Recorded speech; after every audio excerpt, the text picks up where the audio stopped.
All right, shalom, shalom, shalom. It's the brother Bayan here to bring you a quick lesson. Prior to getting started, I want to give infinite honors and prayers unto Yahweh, Bahashim Yahweh Shai, Bahashim Kalkodash, double honors to the elders and apostles of Great Millstone who taught me this truth. Peace and salutation to the hopeful elect, you Akim, you Akwat, with you brothers and sisters in the Hebrew that believe. All right, and shalom again. All right, and for this lesson here, it's going to be titled on the basis of making the best of your time.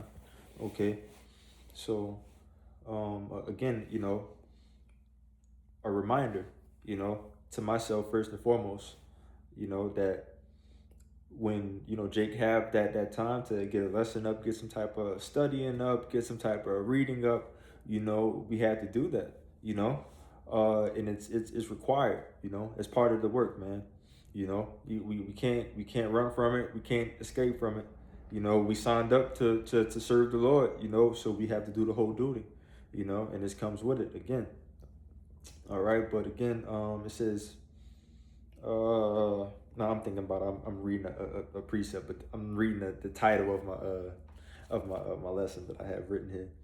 All right, but it says, make the best of your time. So again, what we are here, while we are here, Salakia, while we're here in this captivity, that's what we have to do, man. We have nothing else to do, as a man of the Lord. I mean, in which we can, fall back into the world and get caught up with the folly and, the bullshit, which is ultimately going to come to an end again, just as we seen in 2020 with the plan, to the dim, to the ick, when all of that happened, man, that basically shut everything down, and it's going to happen again, through the times of Jacob trouble, So again, if we are here in a place that's about to be destroyed, and the best thing for you to do is to build for the place that's not going to be destroyed. Make sense? It makes sense to me. And that place that's not going to be destroyed is our kingdom. All right, and that leads me to this next precept. Obviously, got to get this. This is the book of St. Matthew, chapter 6, and in 19. Yeah, this is Matthew 6:19. This is red letters Yahweh Shai speaking. Lay not up for yourselves treasures upon earth, where moth and rust doth corrupt, and where thieves break through and steal, but lay up for yourselves treasure in heaven, where neither moth nor rust doth corrupt, and where thieves do not break through nor steal. For where your treasure is, there will your heart be also. All right, the light of the body is the eye. If there thine eye be single, thy whole body shall be full of light. All right, but the point was in 19, lay up yourselves treasures upon earth. Lay not, Salaki, lay not up for yourselves treasures upon earth, where moth and rust doth not corrupt. All right, but lay yourselves up treasures in heaven, where neither moth nor rust doth corrupt. All right, but just knowing, man, that again, we are here in captivity. You have this time to get right with the Lord and to lay up treasures for you in heaven, which heaven is a condition, which the condition that we're going to be in for us to be in heaven is for us to be in rulership. Again, back at the top where we are in, just to clarify that.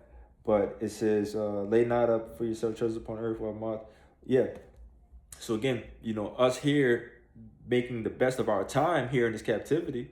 Again, we're trying to set ourselves up, to be straight in the next life, man.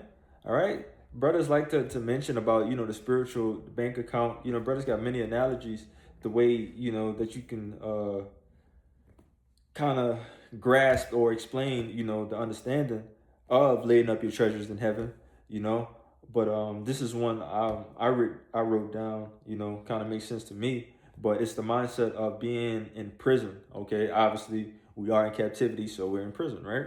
So we're setting up for our lives when we get out, okay? When we get out of prison, okay? We will get out of prison. It's a time that when the Lord comes back and destroy this place, he will set us back in our appointed land, back in Israel. All right.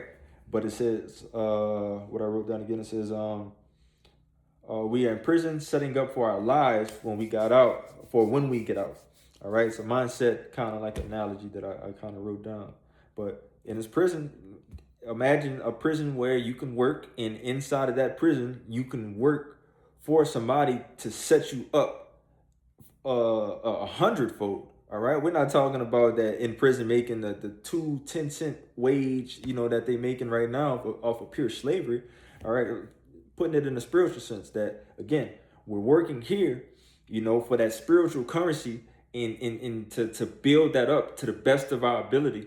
Any opportunity that we could to get this spiritual bread, man, we got to get it. All right, that's the ultimate hustle. Okay, a lot of people. This is when it comes to the marketing and stuff like that with the bankers and stuff like that. This is that hit. I can't think of the proper name of what, like, what the lines been going up. The stock market. They'll talk about, oh, this is going up. This is you need to invest into this, man. Invest into the Lord, man. All right, because we're going to reap, so much that we can't even imagine, literally. Okay, so hearing that, like, come on, man, this is motivation, man. The Lord has much motivation, put in front of us, for us to work for Him, man, and to receive that penny, man, that crown at the end of the day. Okay, let me see what else I had. I had maybe two more precepts and probably like a couple more points. Just like a different style that I'm trying. If brothers and the few sisters that's probably watching can catch on, just trying to get a little organized with my lessons. But got that. We're in the focus on the word. There's no glory here. All right, being great. All right, yeah. So we have opportunity to be great, man. We have the opportunity to be great, to serve the Lord. The Lord didn't call, many people. Many are called, few are chosen. So being that few that is chosen, man, we have the opportunity to be great. All right. So they got this little rapper out here in New Orleans. The young boy dude named Reezy, man. I ran across him talking to someone on social media, and he's was talking about at the time that he sold his PlayStation when he was 15 because he realized that he was wasting his time playing the game while other people were chasing the dream that he wanted. He wanted to be he's a rapper, so he wants to be a superstar, is the words out of his mouth. So he cut off the distractions basically to focus on that road of being a superstar. So how much more, take that 2/3 mindset of being a superstar and apply that to the truth, man. All right. So I don't want to be a goddamn mailman. I don't want to work for fucking Amazon. I don't want to work for fucking, driving trucks over the road or, I don't want to do none of that shit, man. I want to be a man of the Lord. All right. I want to be of that 144,000. I want to be a prophet of Yahweh Shem Yahushai. So therefore, my actions, speaking again, first and foremost to myself and to you sincere brothers, that's really trying to get better in this thing, man, and make the best of our time. When we do these things, man, we just have to find that balance and ultimately, just continue to strive and work, man. Just work, man. And that's how we achieve that crown. Ultimately finishing a job, having the mindset of finishing a job of the Lord. So again, if a 2/3 could have that mindset to be great, how much more for us, And I know brothers probably thinking about the corruptible crown. I'm not gonna get it. I'm just gonna start winding down now. But that's the mindset, man.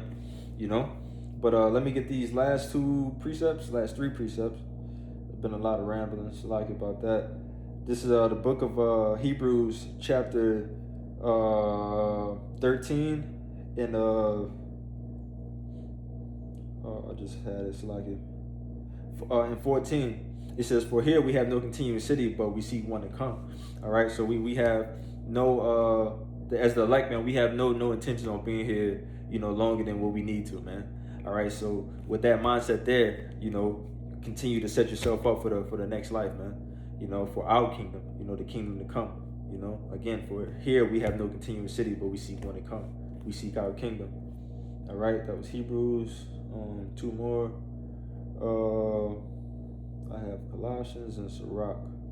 What is this, Sirach? Sirach, I believe that was the liege. Yep, this is Sirach chapter 38 and 24. It says, the wisdom of a learned man cometh by opportunity of leisure, and he that hath little business shall become wise. That should have came out a little earlier, but still, still fits on the basis of the lesson. But the wisdom of a learned man cometh by the opportunity of leisure. So that leisure time that we have to better ourselves, to be better in the spirit, to grow in the spirit, we have to execute,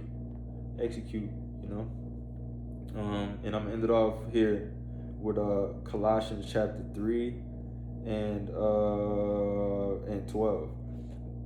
Put on therefore as the elect of Yahweh B'Shem Yahushua, holy and beloved, bowels of mercies, kindness, humbleness of mind, meekness, long suffering. But the point is, put on therefore as the elect. In this time of leisure that we have, what would the elect be doing? The elect, the Lord said the elect would be working. So, do to the best of your ability to fit in that stead, to ultimately obtain that crown, So that's pretty much all I had. I pray that this lesson was edifying. Prior to getting out of here, I want to give infinite honors and prayers unto Yahweh, B'Hashem, Yahushai, B'Hashem, Rakakwadash. Double honors to the elders and apostles of Great Millstone who taught me this truth. Peace and salutations to the hopefully elect. You Akim, you Akwat, with you brothers and sisters in Hebrew that believe. Shalom.